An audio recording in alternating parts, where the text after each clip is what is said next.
Hello everyone, I'm Brian Croydragon and welcome back to Vox Adventures.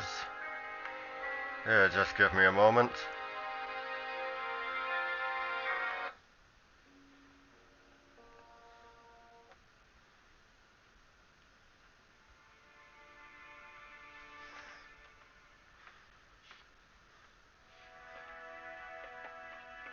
And here we are back on Vox. Excuse me, back on Diamond. Um,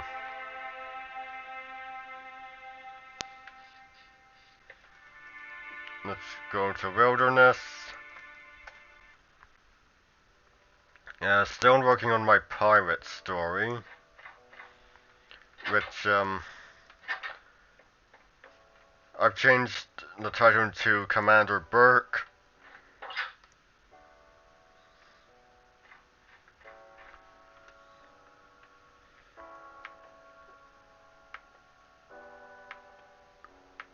And the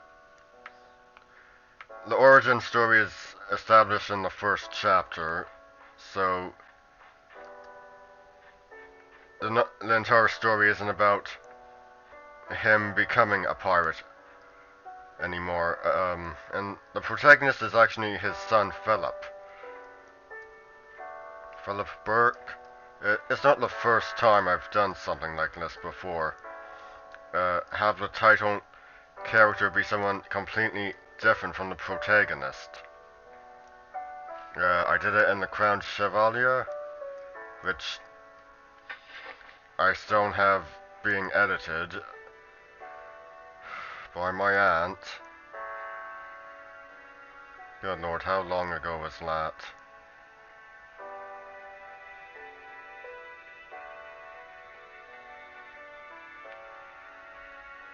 Years ago. I did it again in Ramu Ronaman the Exalted,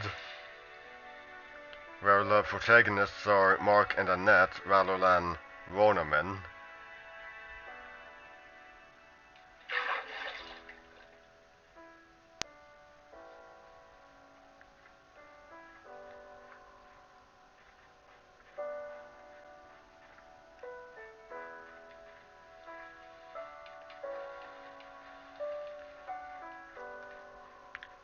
It's really not an uncommon thing to do.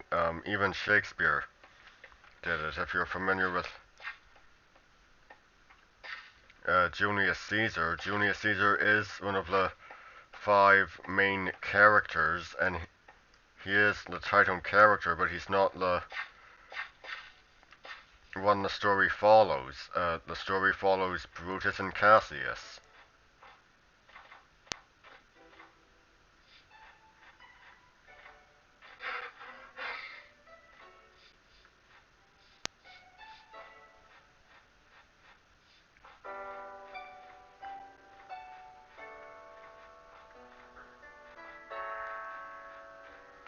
So the story is set in 1685.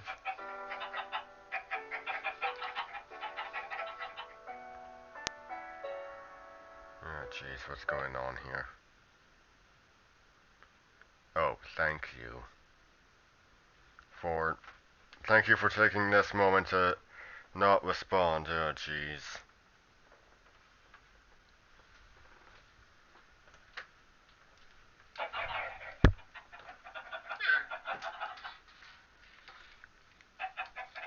So anyway,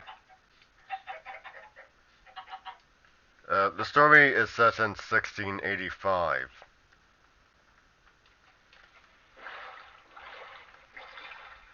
It's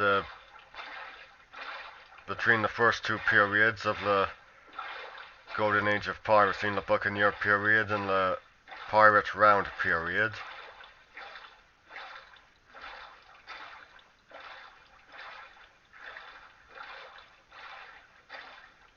So you could say it's early in the Golden Age. You know, Pirates of the Caribbean, the movies, that's actually it's actually post Golden Age of Piracy.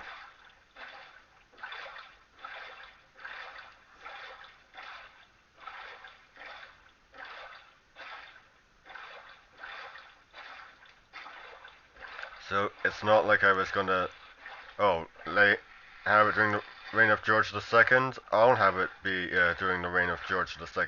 No, no, no.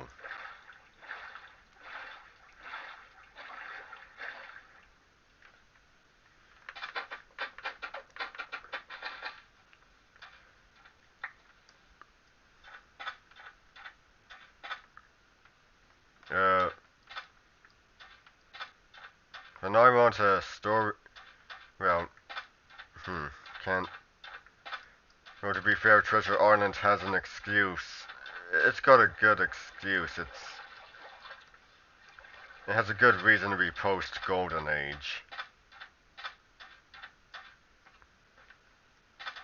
The antagonists, the pirates, they're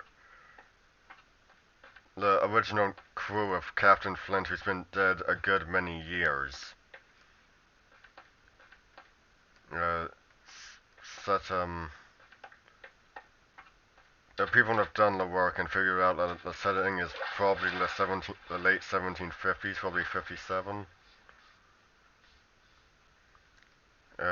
Yeah, post Golden Age. We take into account that Flint's been dead quite a while, then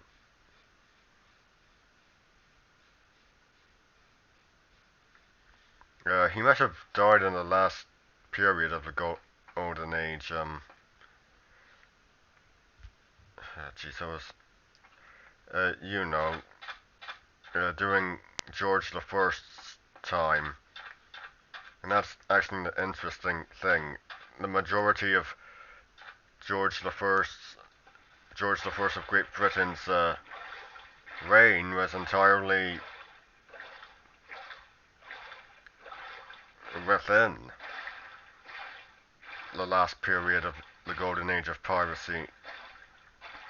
He ruled from 1014 to 1027, and the last period of the Golden Age went from 1016 to 1026.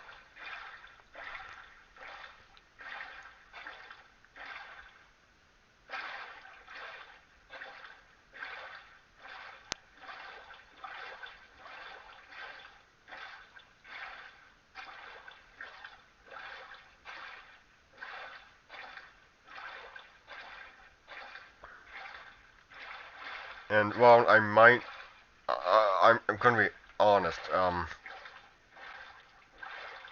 It would be nice to have it all end with George's death, but I want to keep it within the Golden Age of piracy. Uh, the Stormy Commander Burke.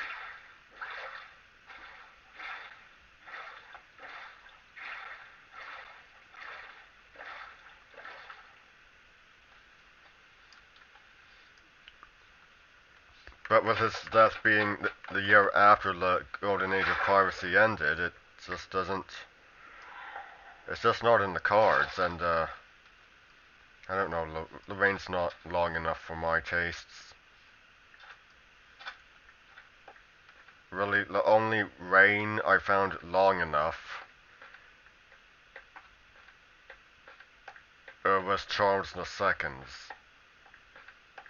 He ruled from 1660 to 1685, so he was king during a he was monarch of the Three Kingdoms for a good portion of the Buccaneer period, which was 1650 to 1680.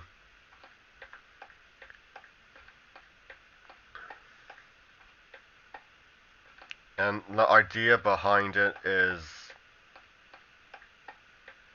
uh, that Commander Burke's been against the same monarch of the Three Kingdoms since he became a pirate. Initially, he was going to be going to become a pirate at 16 years of age, with which his son Philip would then echo. But ultimately changed it so Commander Burke is 20. No, not 20, 21. When he becomes a pirate, he goes from privateer to pirate. Uh, the Portuguese Restoration War is over. His crew really was him and his crew both have a lot of reasons to hate Charles II, because, let's face it, as good as he was, he had some problems, like, uh, making taxes that would go towards his mistresses and illegitimate children. No, he actually did that.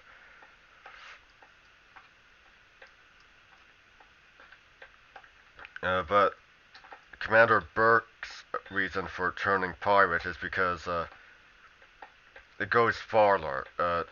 Charles had been giving pieces of the Burke family estate to his mistresses and illegitimate children.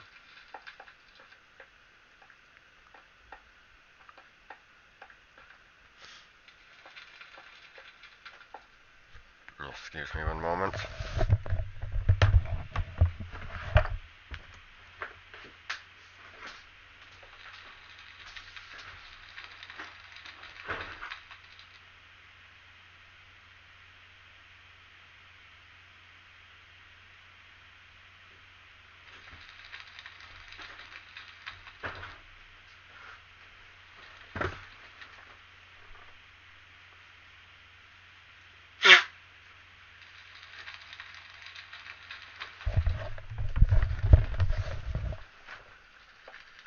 Okay, just needed to grab a Kleenex box. So, as I was saying, obviously, as I said, Charles was giving pieces of the Burke estate to his mistresses and illegitimate children. Of course, considering the fact he never had legitimate children, I probably just should leave it at children. But on the other hand, he did have a wife, so if I don't make the distinction, you might think that the children I'm talking about are his wife's children. Were born by his wife, his queen.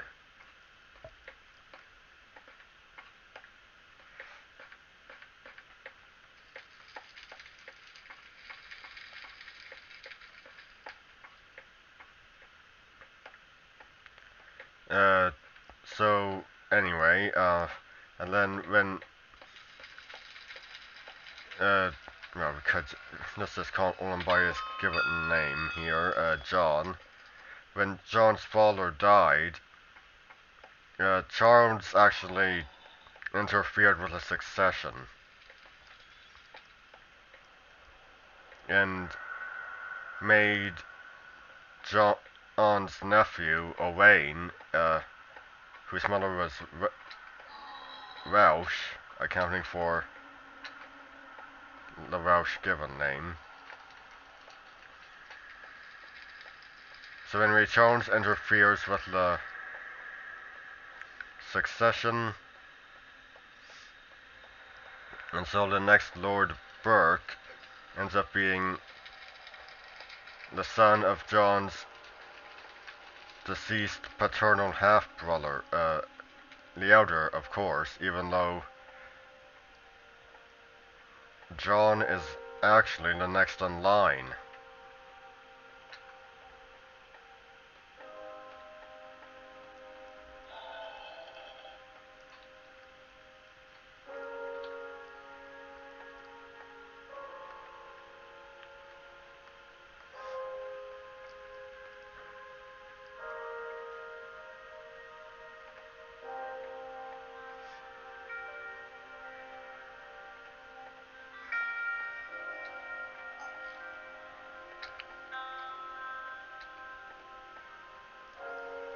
So for the next 17 years, John ends up becoming a pirate, a legend.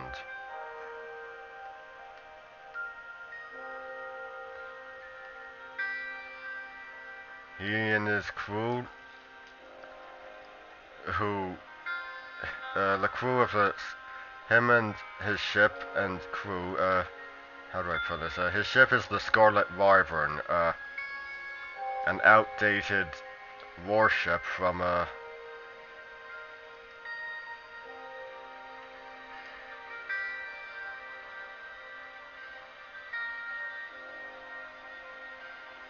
good lord, which war was it? I chose, the Anglo-French War, I think.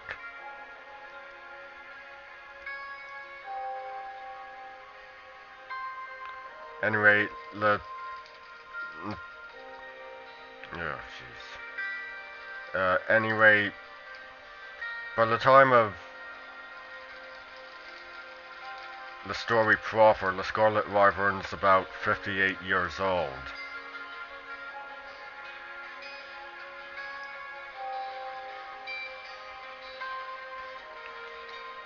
I'm sure it might sound odd that an outdated warship is what a pirate is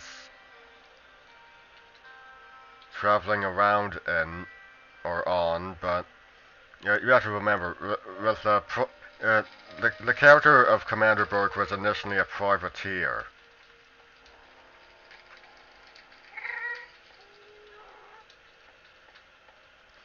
Privateers, they were either given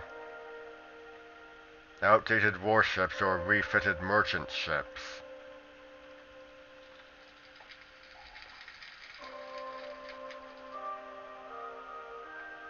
So John ended up with a ship that hadn't seen action since the Anglo-French War.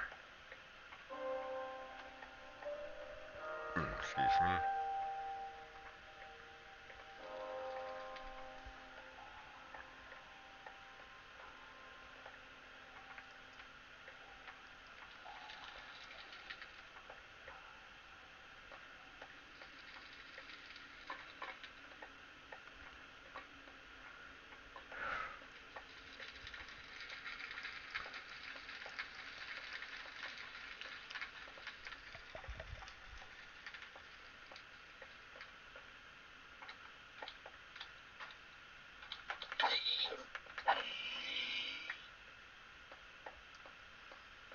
The key members of the Scarlet Wyvern's crew is, of course, Commander John Burke,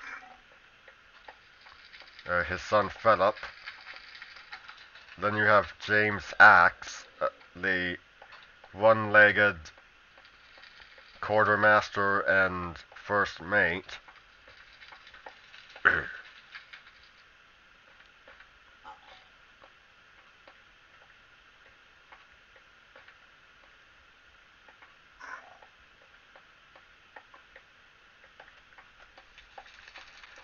And I like to explain that he does not have a peg leg. I decided to take inspiration from Treasure Island. Well, maybe, I don't. The character hasn't actually physically appeared yet.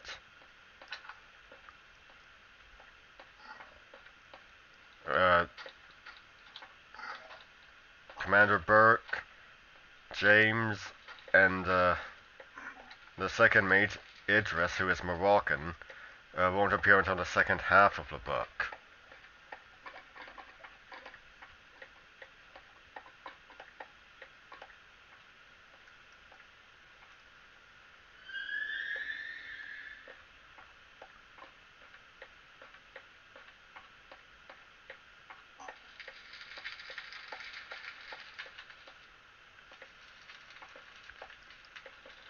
So really I might end up giving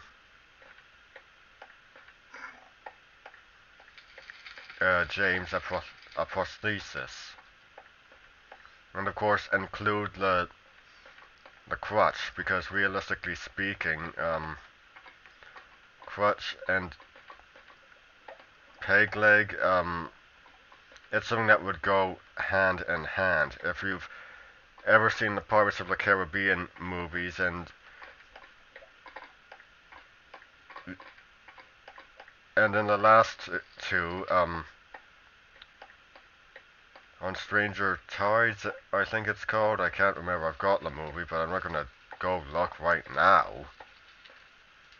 And Dead Men, on Stranger Tides and Dead Men Tell No Tales, the character of Barbosa actually does have a peg leg, and of course he's walking around with a crutch. Because he's unused to having this, basically having a pole in the place of his leg.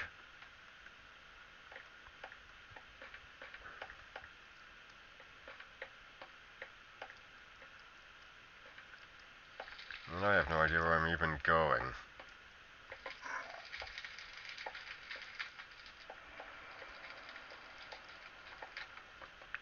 The character of Commander Burke, he's half blind, but I don't have him wearing an eye patch.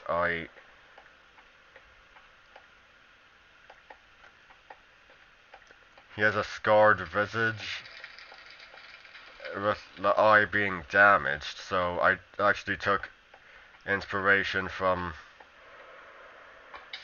Oh jeez.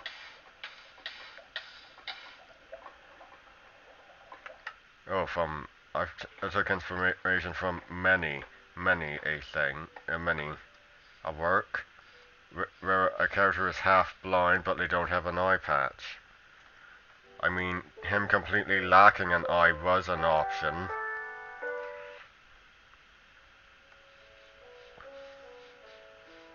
Actually, I might give him an eye patch because I don't know. In the unlikely event it's adapted for screen and it's in live action,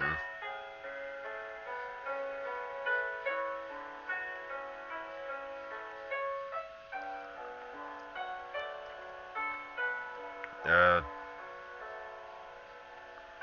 it's either, well, let's look at the choices here. Find an actor with a glass eye and have them remove it. Digitally remove one eye.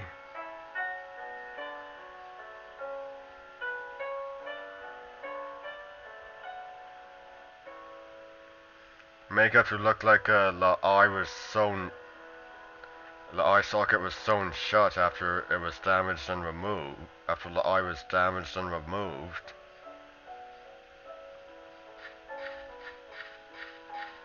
Oh,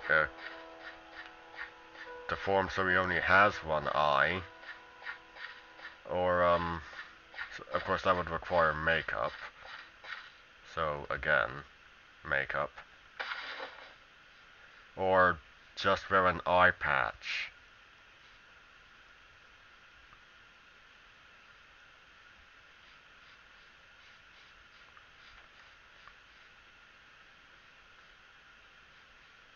What is that? I don't know. I mean, personally, I wouldn't want it to be in live action. I'd want it to be animated.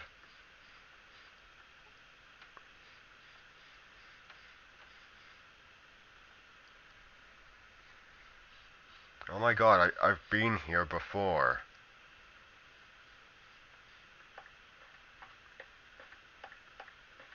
I think.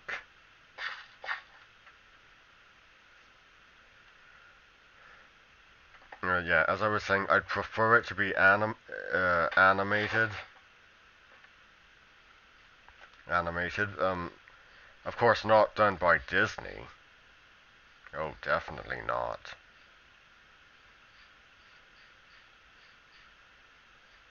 I I prefer to be done by Nelvana.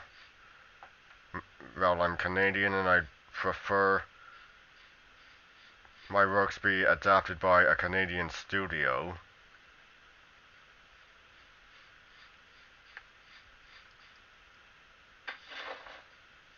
if they ever are.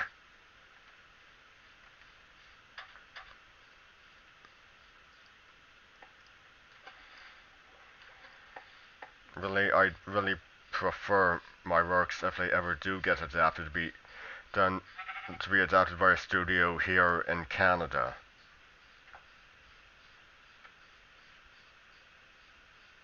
Um, and if possible, and actually get actors of the same nationality as my characters.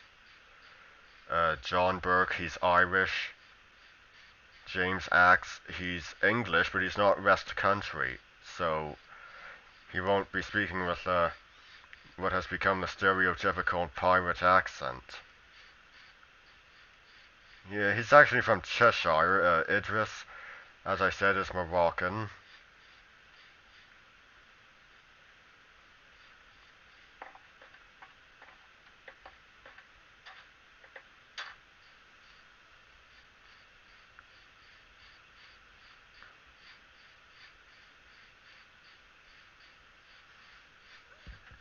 Excuse me. So I'd actually, really, as I said, I'd like the actors to actually be the same nationality as their characters.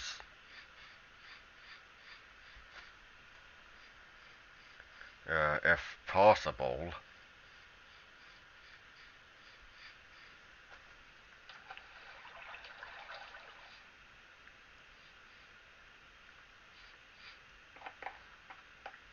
For the role of Commander Burke, I imagine probably, well, he's not Irish, but if it was just getting Canadian actors, I'd really like it to be Dron Kyoran. Wonderful actor. I grew up listening to his work in various productions by Nirvana, and I've since rediscovered him in many Stratford productions.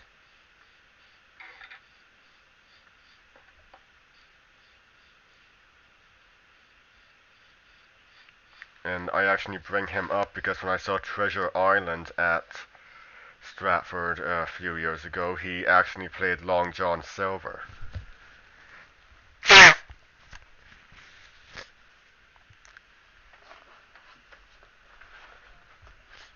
As well as Jim's Fowler in the framing device, because the framing device is a boy named Jim is reading Jim Hawkins, Treasure Island.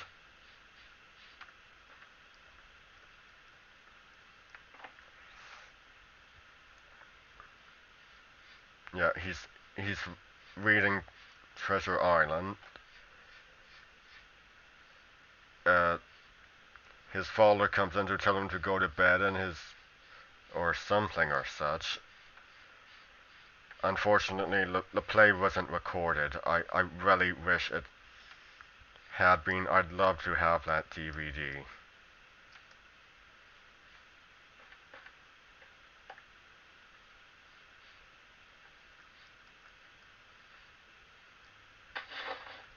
And it's not until the end, where we're once again in the framing device, where we learn the unfortunate truth that the boy who becomes Jim Hawkins in his dreams, his father died.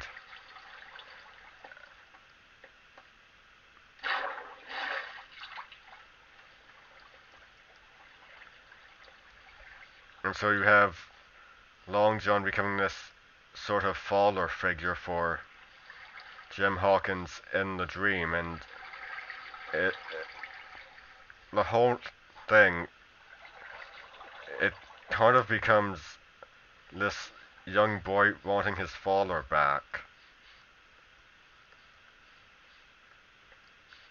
And unfortunately, if you know the story, Long John Silver eventually, to avoid imprisonment, escapes, and Jim and Silver never see each other again.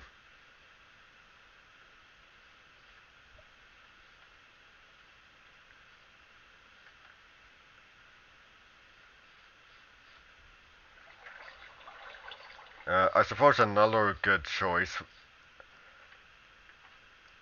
and again, not Irish, but I'd probably have to say Donald Sutherland. Uh, he voiced Captain Johnson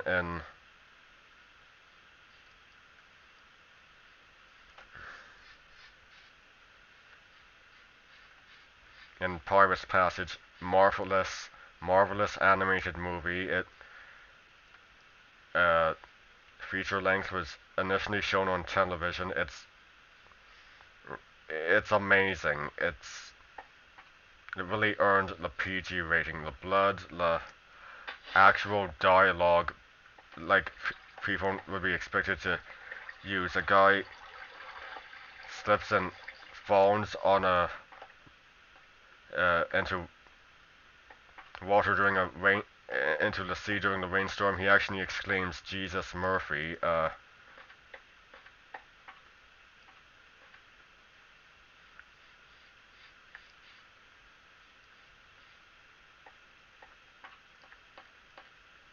Yeah, so the dialogue's realistic, wonderful animation. It's very educational. Actually teaches you about pirates at some point. The actors are magnificent. There's a few that there's one actor that I recognize from some of Nirvana's work, and then of course we have Donald Sutherland as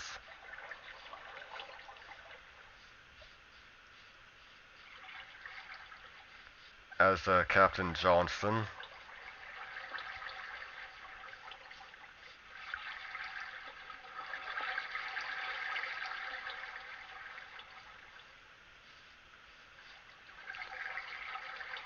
and as um, you also have another character voiced by Comfrey.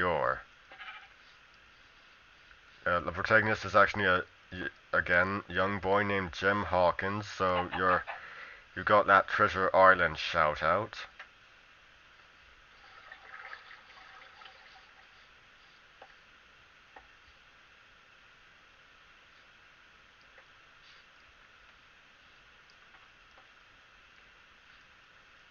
Yes, you've got that Treasure Island shout out. His uncle's a police officer voiced by Comfrey. Marvelous actor whom I've of course seen live at Stratford. He was in a production of King Lear.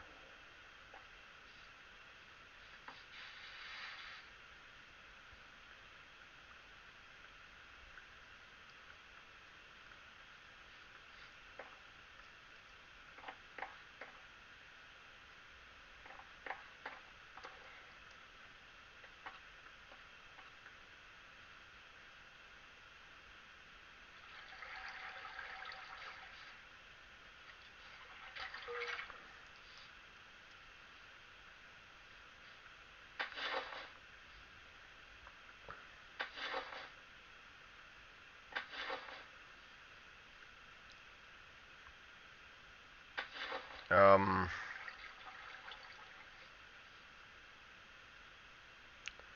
the character of James Axe, I'm not sure about. I don't know any actors specifically from Cheshire, so I don't know.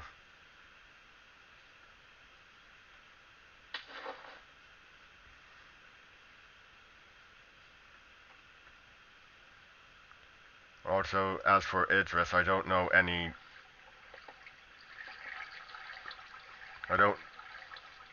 which actors are. I'm not sure if I know any Moroccan actors. I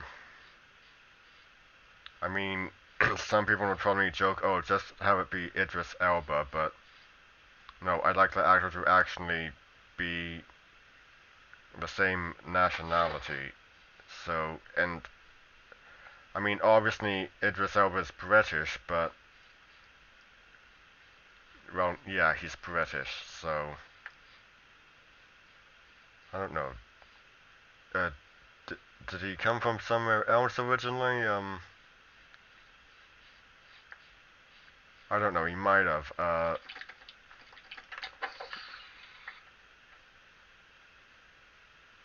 But I'm not sure. Is he actually Moroccan?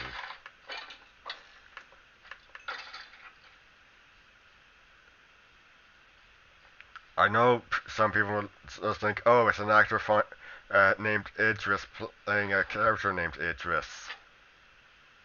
But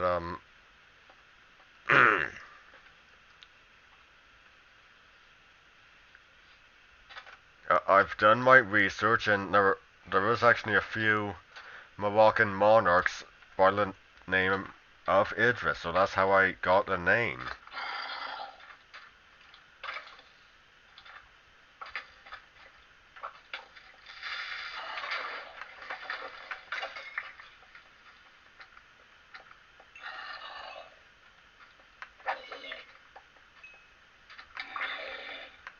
I mean, if it's just Canadian actors, hmm.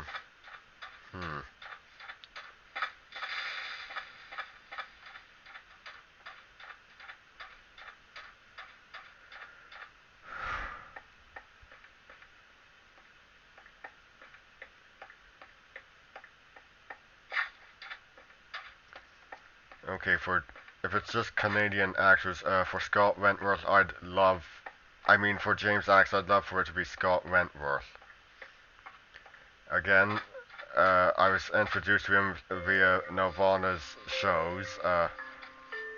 He voiced Lounge-a-Lot in the first season of Blazing Dragons. After, in the second season, the role was taken over by Duran Kyoran.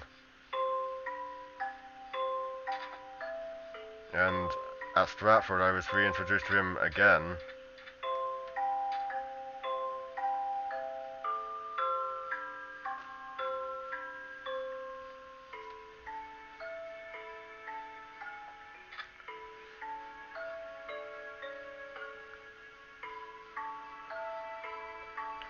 But if, back to the actors of the same nationality,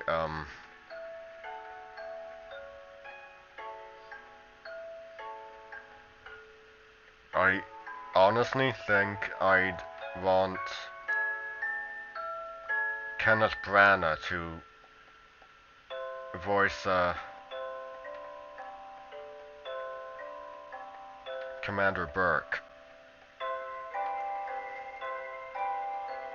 He's my favorite actor, period, and I know it would be a pipe dream because we'd never be able. No, I don't think you'd ever be able to get him. Nirvana might have been able to get Tim Curry for Redwall, but that was an international production, so I don't know.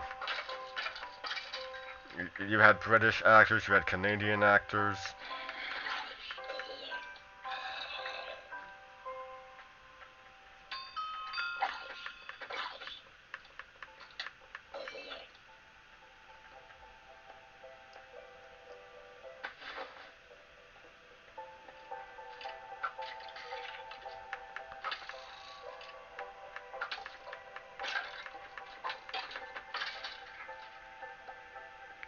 For the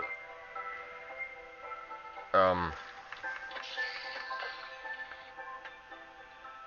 I mean, if we're just gonna stick with Canadian actors, for a hypothetical adaptation, I think for the villainous Dominican Friar Dominic, the idea that he basically chose his occupation based on his name, yeah, that's exactly what he did. I think maybe Terence Scammell, again, someone I was introduced to at a young age. For his villainous roles, he voiced Prince John in Ivanhoe the King's Knight, and voiced Akair, the High Priest of Set in Papyrus. I'm sure he's voiced other villain roles, but those are the two that come to mind. most. Yeah, I'd like. I mean, an Italian actor. I don't know.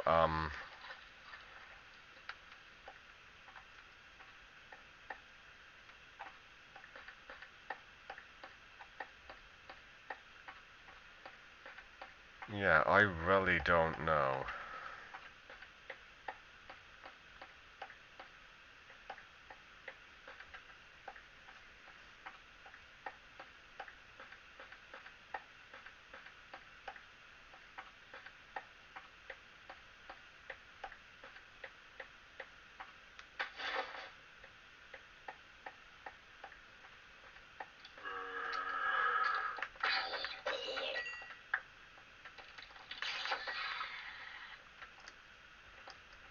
The basic idea behind the story of, well, the book is that we're seeing a certain adventure of one of many in the story. And of course, I have bookends planned, with the first one, of course, being an introduction to Commander Burke, his backstory, and all that.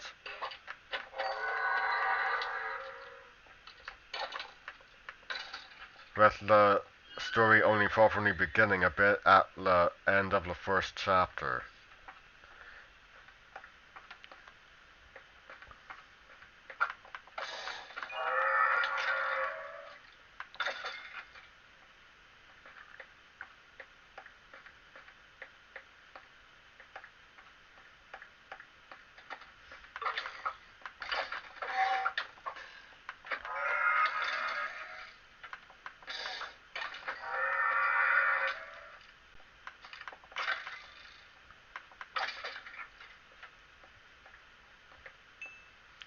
The crew of the Scarlet Wyvern is actually going to be, well, Commander Burke's actually a wanted pirate, a wanted man.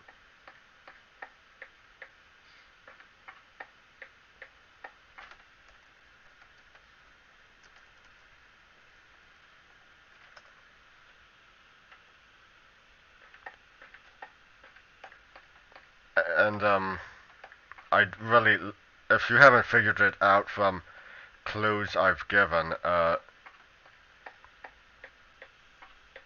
story is going to end with a monarch who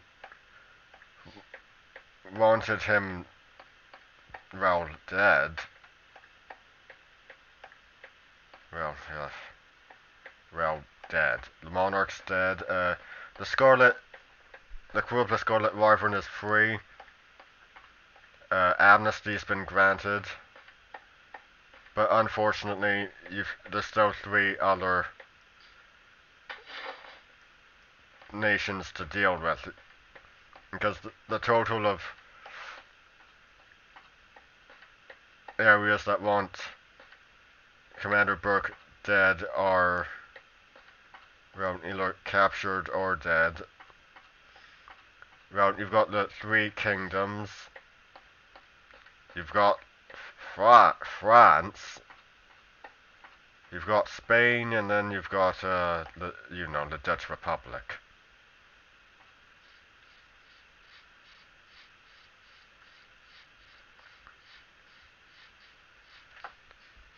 It's basically supposed to end with and the adventure continues type thing.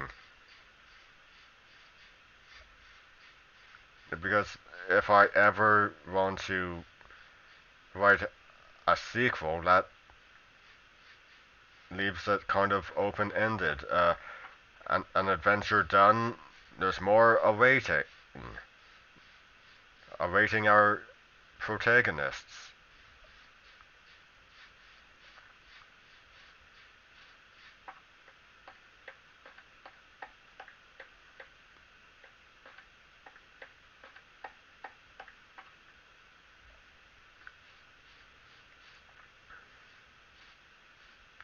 Um, walking the plank I'm definitely not going to do. Because, apparently that's something that wasn't actually done. The earliest mention of it, I think, is around its post-Golden Age. So it's not something that actually appears in any first-person account of the Golden Age. So there you have it. It would be like including the Blood Eagle in a story during the Viking Age. No first-hand accounts of it. The only references to that execution were during around post-Christianization of Scandinavia. There's just nothing to imply it actually happened. It's quite literally just something that was made up, and of course, because of the pre-1700 setting, the Scarlet Wyvern doesn't fly a black flag because they didn't. Such flags for pirates didn't actually show up until 1700.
Currently, the villains I have in the story are, of course, you have Owain Burke, um,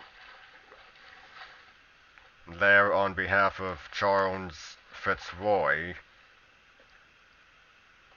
If you don't know who that is, he's one of Charles II's illegitimate sons.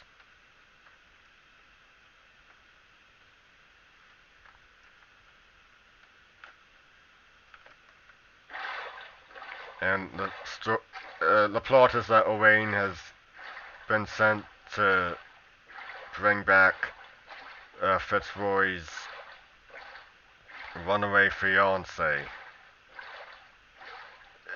a forced betrothed, as I put it. Her name is Charlotte Lindsay. She wants nothing to do with him.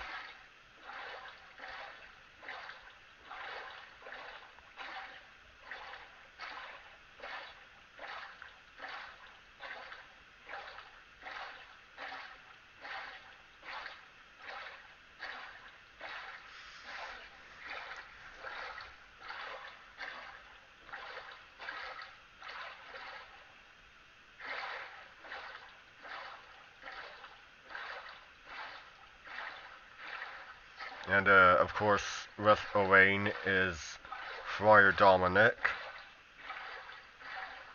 who might be his biological father. I put some clues that Owain might not actually be the son of John's paternal half-brother. Clues such as Owain's mother and father having been estranged for 14 years,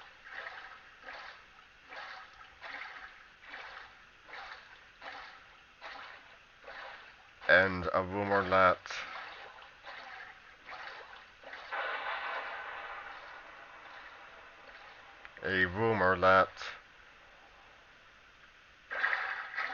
there we go.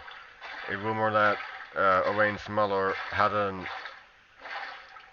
that she took a priest as a lover while in Italy at one point, late during those 14 years. And of course, we have a resemblance between Owain and Friar Dominic. Mm.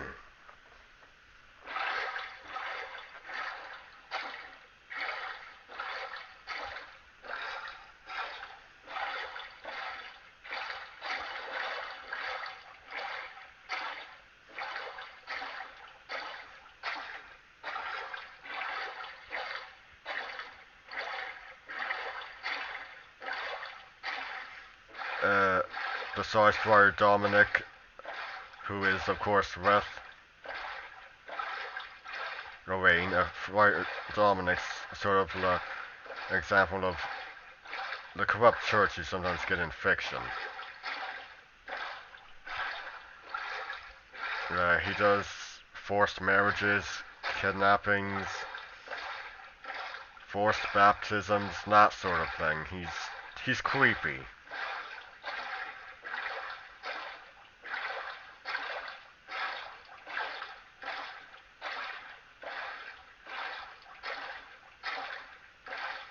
And if he is indeed Owain's father, yeah, he doesn't. He probably didn't take a. He probably took a vow of celibacy, but probably broke it. I mean,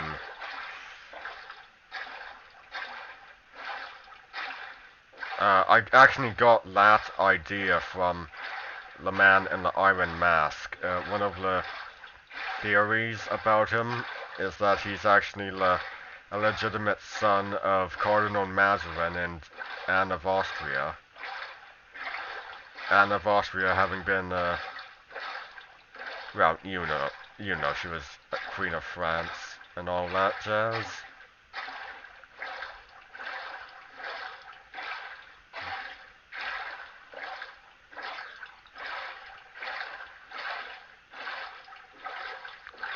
Yeah, it was really ironic, Mazarin.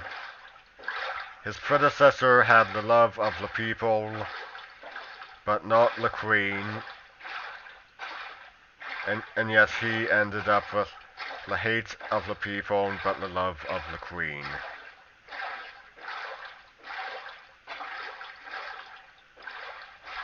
His predecessor was, of course, the illustrious Cardinal Richelieu.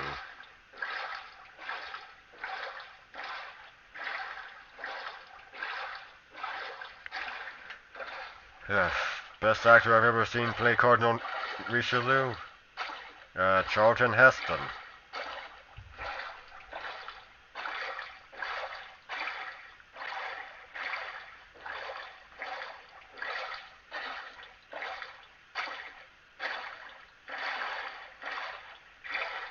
Which movie did he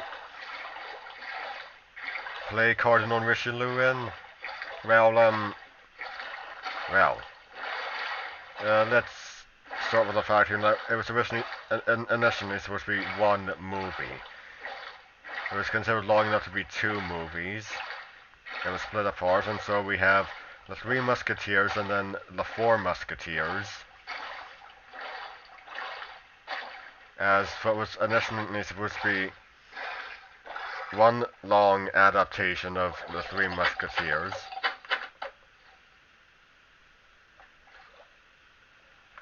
And instead it ended up being split apart into two.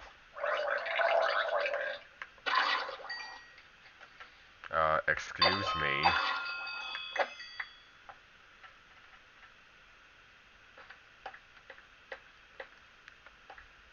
No, they're wonderful movies. The most faithful adaptation of the Three Musketeers I've ever seen. Do they have their differences? Oh, of course.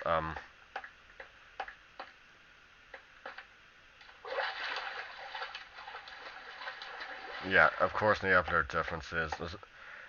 There's some small touches of comedy, for instance.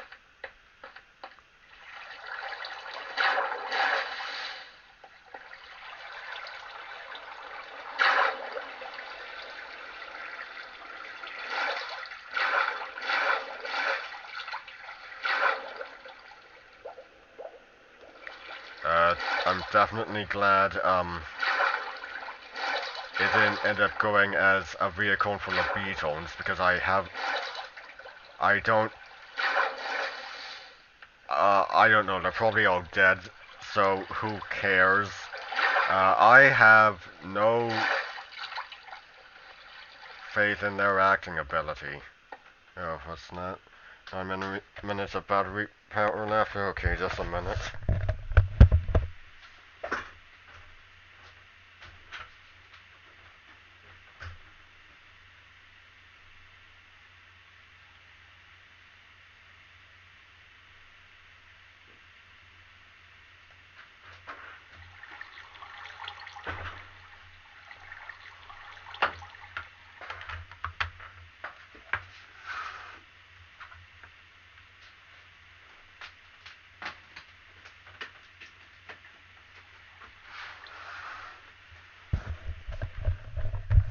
Okay, so carrying on. I have no faith in the acting ability of the Beatles. I mean, yeah, they're probably all dead by now, but still, I'm glad that it didn't end up going through as a vehicle full of Beatles.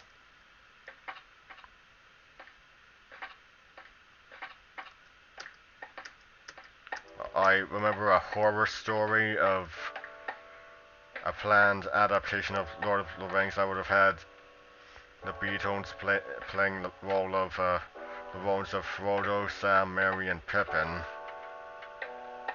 Of course, that's not the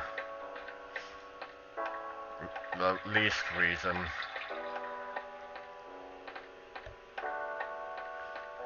That's not the only reason it's a horror story.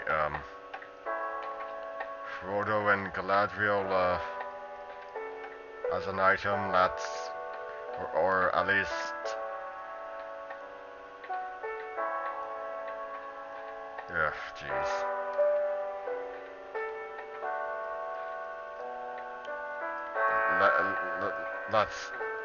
That's weird. It's just, oh. No sex scenes in the book, any of them. So I don't see why that was a requirement. I'm glad that movie wasn't made. Um, the Lord of the Nazgul, instead of writing well, what we call a fell beast in the Peter Jackson films, oh jeez. Well, we're all out of time, and I'm happy to say I won't have to finish talking about that nightmare of a movie that never was. I'm Brian Croydragon signing out. Stay straight.